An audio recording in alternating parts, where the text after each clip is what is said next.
Kí ló tún ń ṣẹlẹ̀ sí arákùnrin tí gbogbo wa mọ̀ sí Fẹ́mi Adébáyọ̀? Kí ló tún ṣẹlẹ̀ sí arákùnrin yìí o? Kí ló fa ẹ̀tanú nínú Yorùbá movie industry?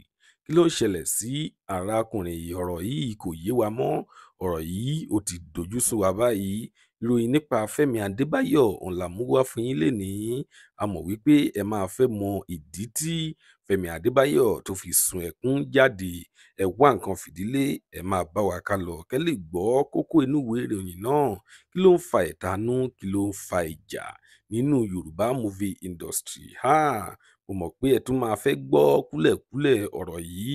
Tó bá jẹ́ ìgbà àkọ́kọ́ tí ẹ ń wo fídíò wa nìyí, ẹ jọ̀wọ́ ẹ tẹ subscribe button láti máa rí púpọ̀ lára àwọn fídíò wa wò. Ojú tí ẹ fi ń wò wá kò ní fọ́, ètí tí ẹ fi ń gbọ́ wá kò ní dì. Láṣẹ Èdùmàrè, Ọpẹ́ ọmọ Ajíbóyè lórúkọ tèmi. Ẹ kú dédé wò yìí níbikíbi tẹ́ bá ti ń wò wá nílé lóko lẹ́yìn odi.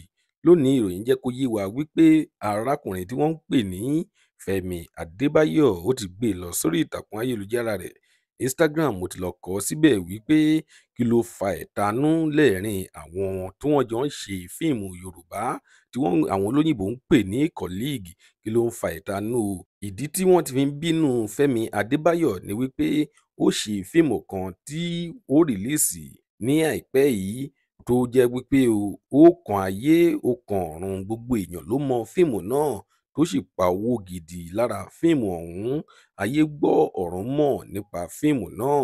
Ìdí nìyí tí àwọn kọ̀líìgì rẹ̀ tí wọ́n fi ń bínú rẹ̀.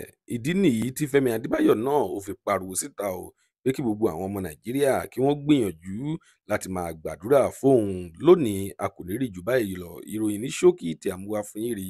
Tó bá jẹ́ ìgbà àkọ́kọ́ tí ẹ ń wo fídíò wa nìyí, ẹ jọ̀wọ́ ẹ tẹ subscribe button láti máa rí púpọ̀ lára àwọn fídíò wa wò. Ire lójú gbogbo wa máa rí o. Ó tún dọjọ́ mi, ọjọ́ rẹ̀ ó dìgbà.